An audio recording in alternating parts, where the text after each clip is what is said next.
Let's get to the Seattle Seahawks, our preview for the 2023 Seattle Seahawks. What a difference a year makes, man. Holy crap, right? A year ago this time, the conversation around the Seahawks was who's going to win the quarterback battle between Geno Smith and Drew Lock.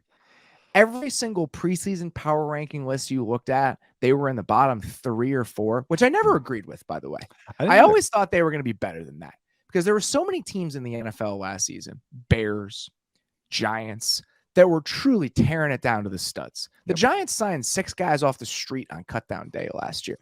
They ended up being better than we expected them to be. They made the playoffs, but I want to listen to what teams are telling us. And the Seahawks brought back DK Metcalf. They had some of these pieces that they were investing in. So even if you were concerned or a little bit worried about the quarterback situation, I always thought they had a chance to be better than people thought. I did not think that Geno was going to play like that and earn the contract that he did. And I did not think this was going to be a playoff team, but that's where we are. So that's what they're building off of heading into 2023. I said a rebuild that immediately morphed into a reload. This is what nailing a draft class will do too. And yeah, finding above average to good QB play out of freaking nowhere. I mean, there's teams that look for QBs for years and they shipped off their Pro Bowl quarterback and everyone's like, oh, they're tearing it down. They maybe got an upgrade from a career backup. Just if you look at last year, but it's so crazy how things can change, but that's what nailing a draft class can do. And just really having enough players from maybe your old group, quote unquote, that can like kind of carry it into the new group. So I was with you. I went on a couple of gambling shows last year and they were one of my favorite over win total bets last year. I didn't think they would, like you said, I thought Geno would be okay. I didn't think he would look like that. I thought the team had enough talent to be okay. I didn't think they'd look at times look good. So I was with you. I didn't think it would be a full blown rebuild like maybe some other people did, but the vibes are good there. They really are. They're very good in Seattle right now. I think just as a sports city, but also just with the Seahawks. I just think they have a very likable and a fun team with some really, really cool young players on both sides of the ball. It's amazing how fast it changes where now you're in kind of in this retool mode and you had this big draft class with all these resources. And it's like, all right, we'll kind of wait and see. And then you hit.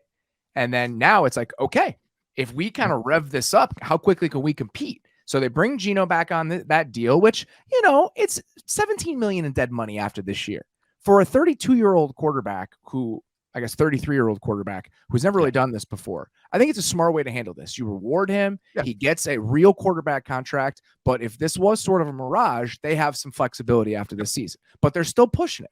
And the Draymond Jones contract is another good example of that. They went big in free agency and weren't afraid to spend because in their minds, justifiably, I think they believe that with a couple pieces falling into place, they could probably compete in the NFC.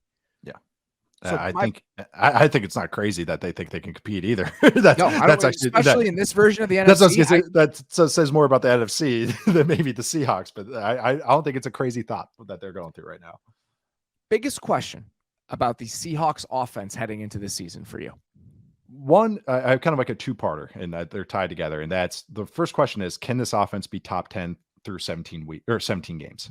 Like, can they stay in that top 10 threshold? That I think they can, but the other question is can they create an efficient run game? Because I think that's where the floor really fell out from them, especially when the offensive lines got banged up last year. This team was 4th in passing success rate last year, 6th in overall explosive play rate. So I actually think it's really encouraging that you want to improve this team, but the underlying numbers are kind of like, oh, they're moving the ball efficiently through the air. That's really good. And we got to just shore up the run game. They invested in that. So while there are improvements, obviously having Jaxon Smith-Njigba, their first round pick, the minor improvements to the offensive line, I'm sure we'll talk about all that. Finding a way to be more efficient running the ball first and second down. And I'll talk about Zach Charbonnet in a second as well. But that is where I think my question is. I think they have the same question that they're trying to answer, because I think that'll lift this floor up and let them not have some dips that they had in the second half of the year. I think that's the first thing that they have to answer, even more than who our third weapon is going to be in the passing attack. The run game obviously was very boom or bust last year, like you're alluding to, and trying to fix that and trying to get better in that area. I totally get that. I'm not as convinced as you are that the passing game is just okay.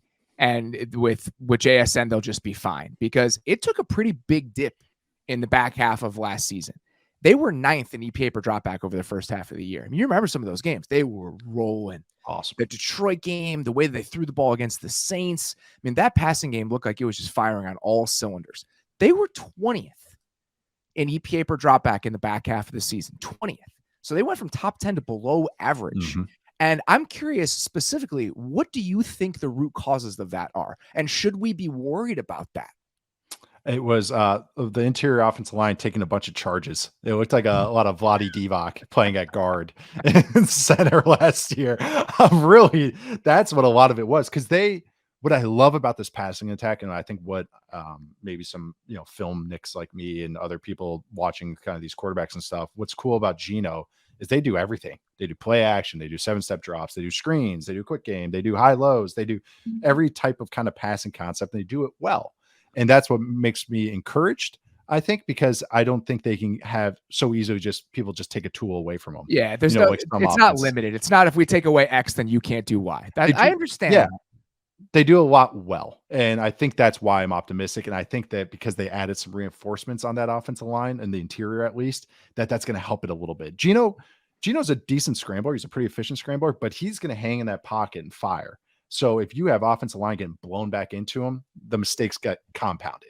And I think once they played some better teams that tighten on what they were doing, that's where you saw some of those blemishes. They figured out the fish in the middle of the offensive line. So I think that's why I'm still optimistic about it. I love the play caller. I think Geno's firing, and I think that they focused a little bit on those weaknesses on the offensive line. I think they helped it just enough. We've talked about this when we're talking about the top 10 offenses. There's projection here. And I actually am pretty excited about the tackles. And I do think by the end of this season, they could be one of the best tackle duos in the league. And Charles Cross is somebody we'll talk about a little later. They're starting left tackle who they drafted in the top 10 last year. But the interior, it's not like they got proven quantities. We're talking about mid-round picks here. And potentially those guys could be better than the ones that they had. But they're relying a lot on people that have never played an NFL snap to solve this in both the pass protection issues and in making the run game a little bit more efficient. So that's always going to be a question until we actually see it. One of the things I noticed when I was watching a couple of back half of the season games, they were really bad when blitzed on early downs last year. They did not have good protection plans in those situations. Yeah. So on early downs last season, Geno was 31st in the NFL in EPA per dropback. And he was getting blitzed at the 7th highest rate in the league on those plays. And another one that even if you do get one step deeper, they were getting hammered on play action on early downs. So when they used play action on early downs, they got blitzed on 41% of those dropbacks, which was one of the highest rates in the league. So I think the teams had a really good idea of this is when we're going to blitz some of your play action concepts, and we don't think you can protect them. And that consistently was showing up for them in the back half of the season. So just better protection plans for some of those potential shots on early downs. I think that's one other area where if that just even gets back to average, that would be helpful for them. Yeah, and that's where I hope Charbonnet can be okay in, because Kenneth Walker and the other backs were kind of garbage in pass pro. And I think that also, no, that's a great call, is that they were the offense was very siloed. It was very much in a sense that it was, okay, we're in 12 personnel. This is what we're doing. We're in 11 personnel. This is what we're doing. And the formations didn't look anything alike. Not that they should in those personnel groupings, but there wasn't kind of a lot of bleeding through with those two kind of looks that they had. So I think that having a real primary look will help out. But it's a great point. I think I just want to get my Zach Charbonnet take out of the way too. This guy's my Nick Swisher. And Moneyball, Nick Swisher was the one guy that the numbers guys and the old scouts agreed on was Nick Swisher. Zach Charbonnet is my Nick Swisher. He is I already liked him, but he was the number one FBS running back last year in success rate on first and second down, going to a team that desperately needs someone that keeps them on track. And he's a good underneath weapon. Like as far as you're not going to run angle routes and choice routes with him, but as a check down guy on those play actions like you're talking about. Last year, the Seahawks ranked 27th in targets that went to running backs. So just even having a guy that's going to be viable. I like Kenneth Walker. I think he is explosive, but he's just it's so boom bust. And for an offense that can be so efficient through the air, if we run the ball, we don't want to face a lot of 2nd and 10s just because, you're trying to hit a home run every single time. So getting on base, I think, is why That's why I feel like he's going to shore up some of those weaknesses. Yes, it's a second round rookie I'm projecting here. So, but I It's just, not like what they're I've asking seen him to on be their feature back. He's asked to play no, a pretty specific hyper role role within play. the offense. And Yes. that's one of my favorite, I don't want to spoil it, but that's one of my favorite parts about JSN is that he's stepping into a role that is perfectly suited to his skill set. So now He's the you number have these 3 two guy. guys that you brought in that give you these underneath middle of the field receiving options that allows your offense to maybe be a little bit less hit or miss and a little bit more consistent in some of these areas. So I think that improvements on the interior and adding those two guys as those middle of the field underneath pass catching options that can give you a little bit more consistency than they had at times last season. It's such an important point though, because so many of these first round rookie receivers get dropped in and they have to be the number 1 guy. Because they're like, like even just think like Rashad Bateman going to the Ravens a couple of years ago. It's like, yeah, you're the dude. Good luck. Like, have fun. Go figure it out. Like, but now JSN's really the number 3 weapon in this passing attack. It's pretty spicy. And I think it's like it can be a pretty good fit if I think they're going to use them out. I think they're going to use them. I'm excited about Geno. I just, again, we saw it for 1 year. That would be the other kind of lingering question that I have. He took a lot of sacks before last season when he was a starter. He was sacked the 4th most times in the league down the back half of last season. And maybe, again, protection gets better. That number goes down a little bit, but he's shown a propensity of that. So the highs were so high. And there were, I think he led the league in big time throw rate last season. Yeah. According to PFF. He was just slinging the ball. That guy can really throw it. His best balls are best. So those highs, you want to talk yourself into them, but can they avoid some of the lows? And is that version of Geno that we saw in flashes last year, is that the majority of the Geno that we see in 2023? And I still think that's a question. Biggest concern, question, idea you want to raise about the defense, the Seahawks defense in 2023? How's this front going to win? How are they going to use this front? What is it going to look like? Who are their dudes at their defensive line? I kind of lose some steam when I get really excited about the offense, and I kind of lose some steam once I start looking at their defensive line depth chart. Even with the addition of Draymond Jones, who I do like, I just think it's a little dicey. Like Jerron Reed's not much of a player anymore. They have some juice, like, Nwosu is an interesting guy who's a great Millsap doctrine guy. 2 references to that this show. Way to go. But just outside of that, it's kind of, how are they using these guys? How are they going to, they got some games where they're getting gashed on the ground. The Raiders game comes to mind. Really, the run defense was bad last year. It was actively bad last season. And just structurally unsound. So it wasn't even just personnel. It was just how they're using the guys. So I think they are trying to make some changes structurally as far as like how they're using these guys, especially up front. There's some great Seahawks accounts you can maybe follow. I can give a shout out later, but I just think they don't have a lot of juice up there, a lot of beef up there to really like make a difference if they're not structurally sound, to overcome bad structure, which is kind of a little scary, but love their back end. Love the DB room. It is such a fun DB room and one of my favorites in the league. They use dime 6 DBs at kind of an above average rate last year. Nothing crazy, but just a little bit above average. I want to see if that gets an uptick because of what they have back there.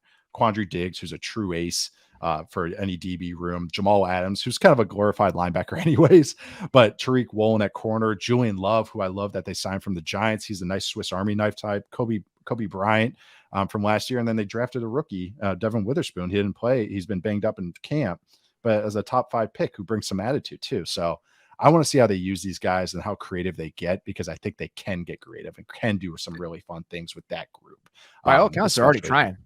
Witherspoon's been playing in the slot during camp, and they have Mike Jackson, who is their other outside corner last year. So I assume that they're going to be able to put somebody down inside that's different depending on situation. Julian Love can play in there if you need him to. Witherspoon can play in there if you need him to. So just so many different.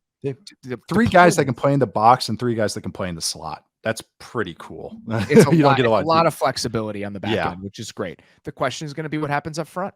This run defense was not good last year. They're 25th in run defense DVOA, 19 runs of at least 20 plus yards. It was tied for 29th in the NFL. And I was digging into kind of these issues. I'm curious about them. And I asked Griff Sturgeon, who's See Mike Spin Move on Twitter, is a huge Seahawks fan. That's who I was referring to. So Griff does a lot of work on just film stuff with the Seahawks. And I was asking him, I was like, what were some of the issues with the run defense? And he said they were really struggling to fit the run out of nickel looks last year. So both their nickel packages, when they were in lighter boxes, they really struggled to stop the run. And the numbers will show you that. They gave up 14 runs of 20 plus yards with 6 or 7 guys in the box last year, which was the most in the league. They were 29th in explosive run rate allowed with 8 or more in the box. So when they brought an extra defender down there, even compared to other teams playing that way, their run defense was actually pretty good. So does that change the way they try to play against the run in some of these situations this year? Because they have all new personnel too. It's kind of funny that like both sides of the ball is both sides of the ball is running the ball and stopping the run. It's so funny. It's like be a theme with a lot of these teams that we talk about, because passing games are so good now. Yes, and teams are investing in them so much, and the structures of offenses and defenses are lending to passing game success, that being able to run the ball and stop the run matters again. It's going to be a theme as we talk about so many teams here over the next couple weeks. But this is another really good version of it. And so it changed over all of their personnel essentially in the front 7. They had 4 interior defensive linemen on this team that got 300 snaps for them last year. None of them are on the roster anymore. They're all gone. And they were replaced, like you mentioned. Jerron Reed, Mario Edwards is on this team now. They had a couple mid-round picks, and then Draymond Jones. And they also brought back Bobby Wagner. So they are doing everything they can personnel-wise to kind of fix this run defense. Structurally, are there things that they're going to try to do now that maybe will help them out? Sean Desai was, I don't know the titles. Clint Hurtt is the defensive coordinator on this team, but it was a joint effort, I think, in how they structured the defense. Desai comes from the Fangio world. They incorporate a lot more of those ideas. Desai is gone now, so it's going to be Clint Hurtt and Carl Scott, who was there last year as their passing game coordinator. So maybe do we see them play with a few lighter boxes? Do we see them be a little bit more sound when they're having to defend the run out of those nickel looks? Because I think that was one of the biggest problems. And the other one note I had about the defense, they played man at the 30th highest rate in the league last year. They were 30th in man coverage rate, 23rd on third down. Do we see more of that this year? Do we see them play more man coverage? Because there have been times where Pete has been willing to lean into that. And maybe they didn't feel like they had the bodies last year. There's a lot of uncertainty on the back end, but that's what Weatherspoon did at Illinois.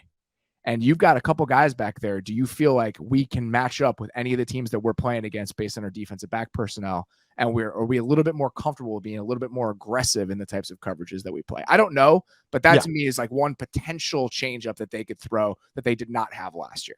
I'm glad you gave the shout out to Griff, by the way. Griff does some great stuff. It can get very deep, even for me. I'm like, oh my God, we're getting to the minutia of this stuff, but Griff does a great job. And also Matty F. Brown. Those two, if you want to watch, especially Seahawks defense, and you want to know what their week-to-week changes is, play-to-play changes, Matty breaks down practice plays that he can see from the sideline. And he had a whole article about a snap from the Seahawks team account that he saw how the nose tackle with the technique that he played with and how that might signify a change of how they play defense out of nickel. It's some of the best fan account and fan analysis that you can find, and the Seahawks have it. The most online fan base anyways. Oh, exactly. So, the most ranged fan base possible. It's not a surprise that those are the guys putting out the best stuff. So good shout out to them, by the way. But no, I think the good way to kind of like sum it all up is how did they use the DBs, how they use that room, what twists do they have with this new defense? Because it's just an interestingly built defense, being from kind of a back end front. But having that versatility and having a plus unit back there can lead to maybe some interesting and cool things. Your X factor for the 2022-2023, Seahawks. I think Geno was the X factor for the 2022 Seahawks. So this year's version, who's your X factor? Geno. I'm sorry for stepping on that. That's on me. No, that's fine. But really, it's some of the questions you brought up. It's that as excited as I get and as many big boy throws that Geno Smith makes and how he's willing to push the ball and use all the stuff. It's still really just a 12-game sample size where it looked good. That is scary. And I gotta ram myself back. I do too. And I am still optimistic. It's still glass half full, but it's still like, you got to be realistic about this, but really it's up to him. I think this team's going to go how he goes, like most teams with their quarterbacks, but could he be a historical outlier? Maybe, but I do think there's a lot of real there because there's not a lot of training wheels that they had. Like you even said, you brought up the play action. That wasn't like a crutch they could use. Like it was like, he's really bad. They were not good at that. It was drop back, like hard ass throws. It was a deflated training wheel like that as it went along. But I think there is some underlying stuff that he does, and Shane Waldron, I think, is a really good offensive mind. So that's why I think it's not a true blip, but I think he can put together a top 12-ish season, and I think will be huge. But he's the X factor. I mean, I think the team comes and goes how he does. We've seen Drew Lock. This team, I just watched Drew Lock play an entire preseason game, and it's like, yeah, I know that Drew Lock. He had a play, by the way. Sorry, it's been years since I made fun of Drew Lock, but I gotta get this one out. They had a play. He gave the play wrong, and I could even tell this on the TV copy.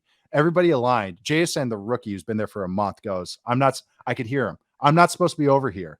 And then he had it on the wrong hash because they did the wristband with him. So they flipped the entire formation. They almost ran a delay game on it, but I was like, never changed, Drew Lock. Just never changed, buddy. You're the exact same how you were in Denver. Thankfully for Seahawks fans, Geno Smith is quarterback of this team. And I think Yes.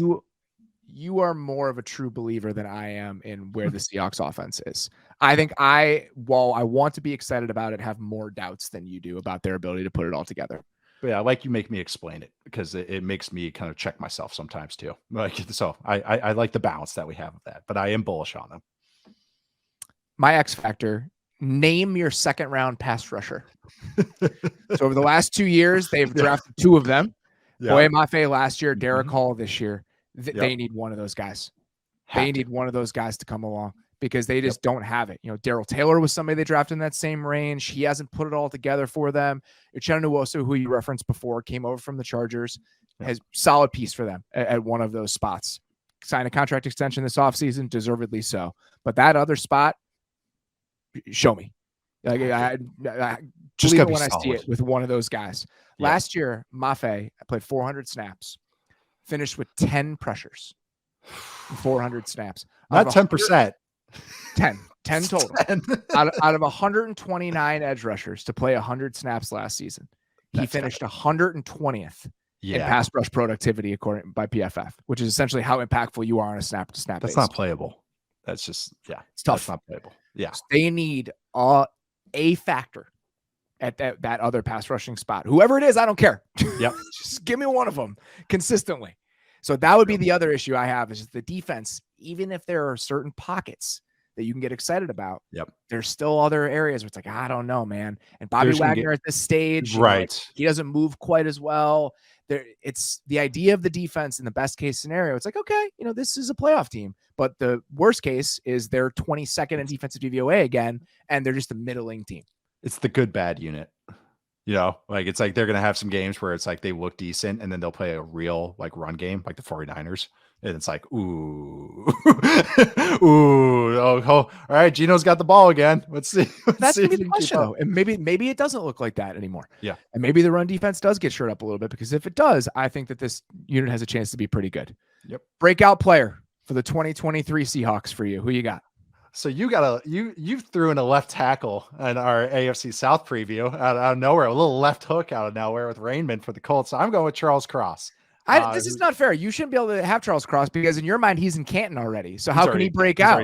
He's already there. Or he should have been all pro as a rookie. No, I'm kidding. But I really do think he has true all pro potential in his career. Not this year, but maybe a Pro Bowl nod this year. But I think Cross is a real deal.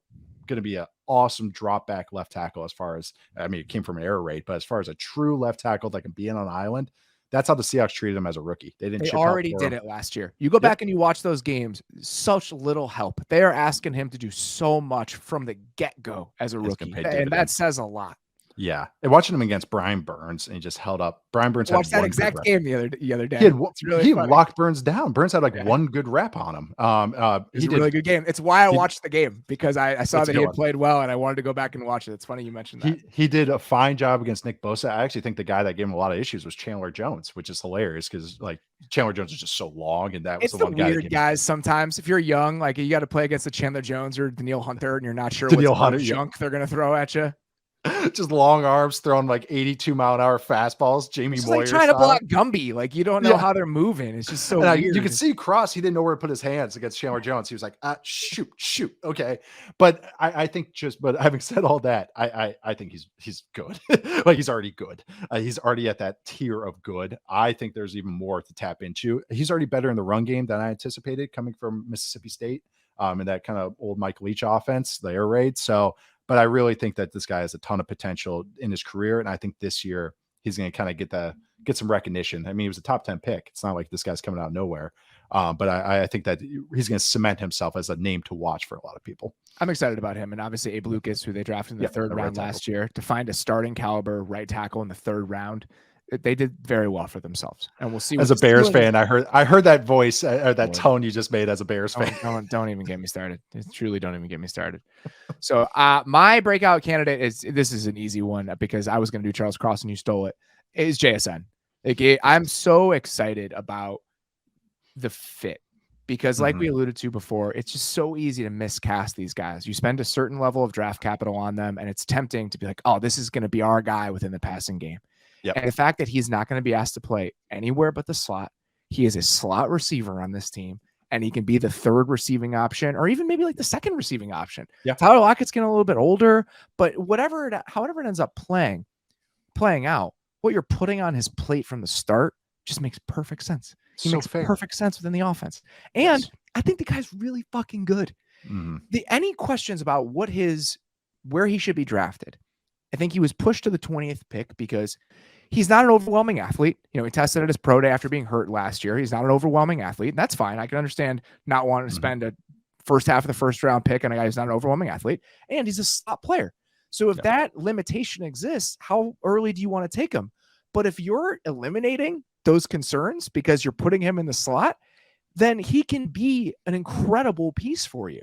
Like, the guy was an unbelievably productive college receiver. You look at the yards per route run, it's historic type stuff. Yep. And his feel for that area of the field and what he could do against both man and zone coverage as a slot receiver, he is an exceptional football player, even if some of the details would cause him to slide to the 20th overall pick. So with guys like that, where there are certain limitations to their profile or to their game, situation is so hugely important.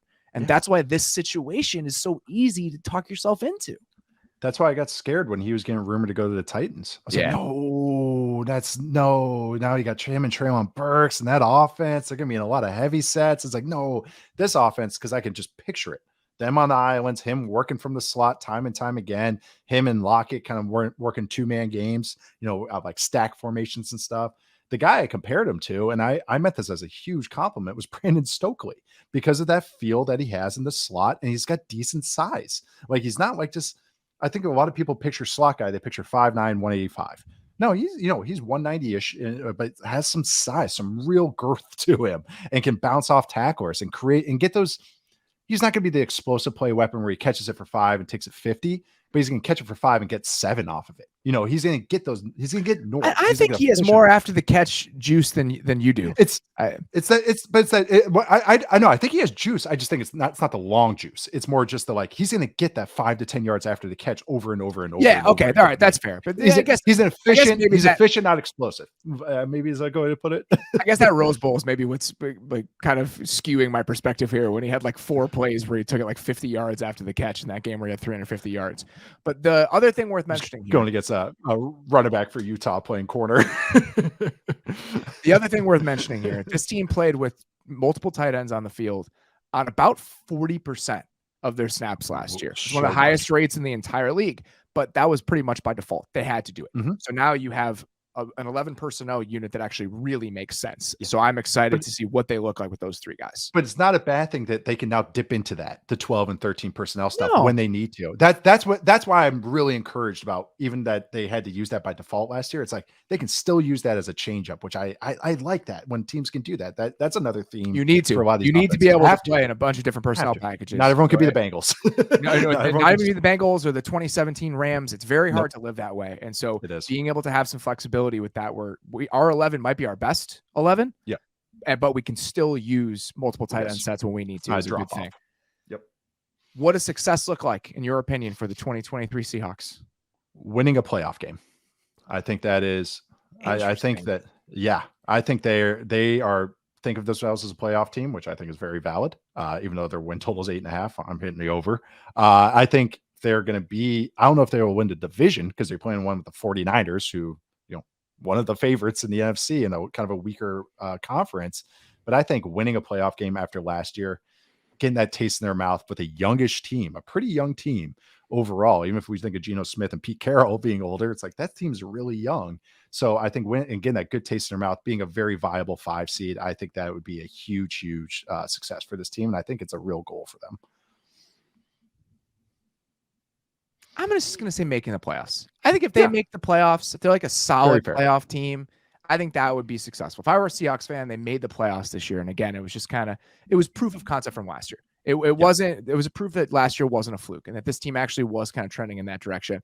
And I want to see tangible improvements in areas that they were weakest last year. Similar to what we talked about. Can you be better as on run defense? Can you fix some of those leaky issues that you had? And if they do, then I think that the rest will take care of itself. They probably will be a playoff team.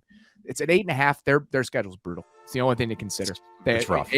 AFC North and NFC East, they play this year. So I think that's just one thing that to keep in mind when you think about this team's final win-loss record.